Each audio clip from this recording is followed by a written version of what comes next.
Okay, so Tom, thank you very much for the introduction. Welcome everyone to the Pecha Kucha, which I'm slightly nervous about, but we will be fine. Okay, so today I would like to give you an overview of the work I'm doing in terms of food history and human environment interactions in the Alps. So let's start with the food. We need food to sustain life. We need it constantly. We need it permanently. Food affects our body, it affects our mind, and it's at once a very mundane substance, and at the same time, it's filled with very much meaning for every one of us.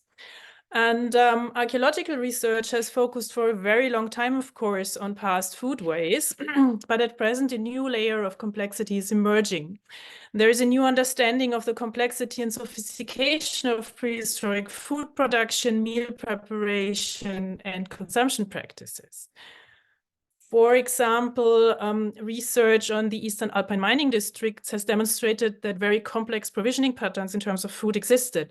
So, for example, pre-processed foodstuffs such as porridge-like dishes, but also salt-cured meats were delivered to especially the copper miners.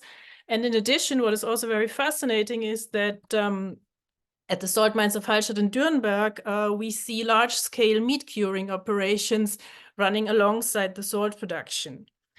And also the application of biomolecular methods has substantially broadened the array of detectable foodstuffs. And this means that new light is being shed on entire food groups like honey, plant-based oils, or dairy products. And also meat consumption can be addressed in totally new and exciting ways.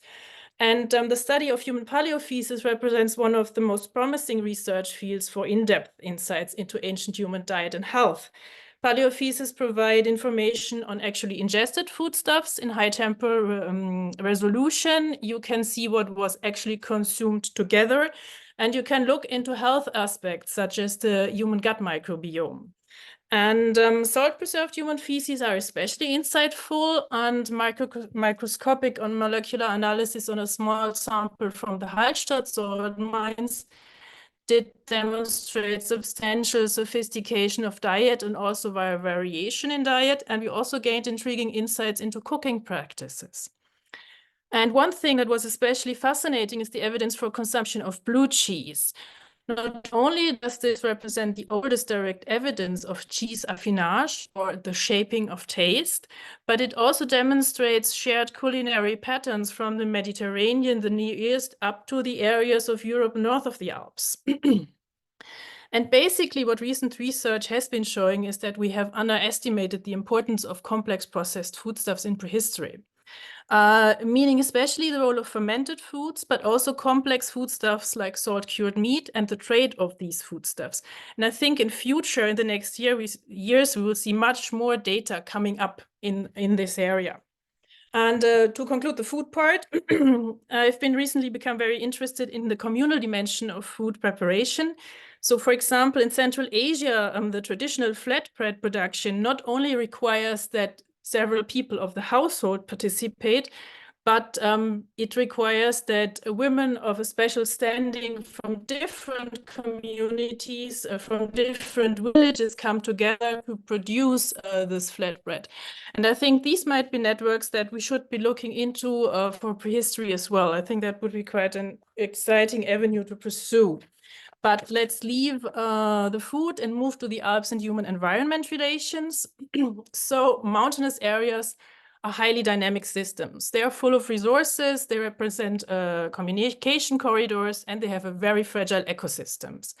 And over time, human societies and alpine ecosystems have become entangled in many different and complex ways. And one great place to study these entanglements is the UNESCO World Heritage Area of around Hallstatt and the Dachstein Massif, with, of course, the famous archaeological sites of Hallstatt at the core of this area. And over the last years, we have been looking here at two questions. We have been especially interested in what was the environmental impact of salt mining, but also how did certain geological extreme events affect the mining communities. At the start of our research, it was clear that landslides had destroyed the prehistoric salt mines twice during prehistory. And we wanted to know how this affected the communities living in these areas whose subsistence base was destroyed by this. And now we did approach these questions in quite a holistic way with different archives and analytical techniques. And one of the most important questions for us was, so how often do these landslides, these geological extreme events occur? And we saw through bringing together different data sets that in general, this occurred much more often than we thought. And in particular, that the salt mines were not destroyed twice, but at least 4 times during prehistory, maybe even 5 times. And the analysis of a bog close by the mining areas shows us that although these mines were destroyed several times, this did not lead to collapse or to people leaving the area for longer time periods. We don't know about the midterm and the short term. This is something that we want to do in the future. And we also see that the pressure on the forest cover was considerable due to the salt mining, but we are also looking at a very sustainable management of forest resources.